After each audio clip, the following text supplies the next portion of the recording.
Amalan ni orang tu jadi muda pak tua. Biasa muda pak tua. Amalan ayat kursi ni kena baca sekali sehari. Sekali sehari sahaja. Iaitu baca ayat kursi lagu mana? Pertama baca Fatihah sekali. Baca Fatihah sekali. Lepas tu baca selawat 11 kali. Allahumma salli ala sayyidina Muhammad. Kau ikutlah 11 kali. Lepas pada tu berdoa. Ya Allah, ya Tuhanku, jadikan ayat kursi ini darah daging hamba.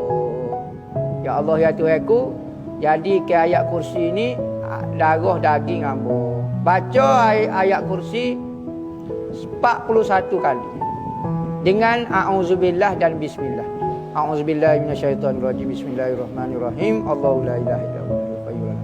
A'udzubillahi minasyaitonirrajim. Bismillahirrahmanirrahim. Allahu la ilaha.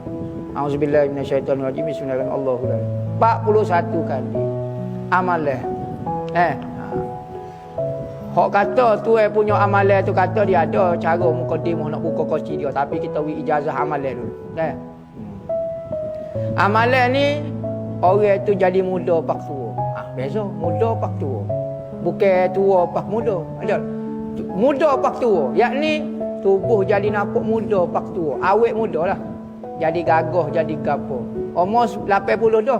Tapi supaya budak umur 30. Rancuk lagi. Siap duduk main gitar apa semua. Jalan tu. Nampak? Amalan ayat kursi 41 kali.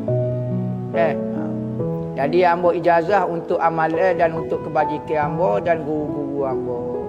Fatihah sekali, selawat 11 kali, lepas tu doa, ya Allah ya Tuhanku, jadikan ayat kursi ni darah daging hamba.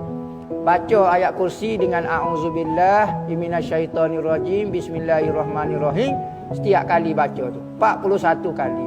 Amal sekali sehari sahaja. Ikutlah esok ke subuh ke. Kalau tak wi amalan takut malah beramal. Wi amalan sekali, beramal sekali.